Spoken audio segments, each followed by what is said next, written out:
SD Emily here again to give you some quick tips on how to combat dry skin. Unlike dehydrated skin, which can appear in various forms similar to dry skin, dehydrated skins can be treated and resolved. Dry skin is a skin type which can be treated and managed, but it is part of the genetic makeup and something that you are born with. So if your client is struggling with dry skin, you'll want to work on balancing out their natural pH as their skin does not naturally produce enough oils. So have them introduce a hydrating toner into their skincare regimen, which will help first soften constricted pores.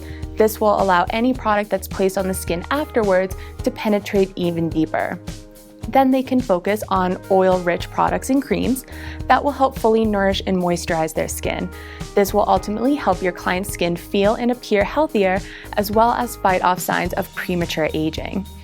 If you want to give your client a super easy and super affordable pick-me-up tip to help very dry, flaky skin at home, then suggest a milk mask. The anti-inflammatory effects of milk not only soothe irritation and itchiness, but it locks in moisture, leaving the skin feeling smoother and more hydrated.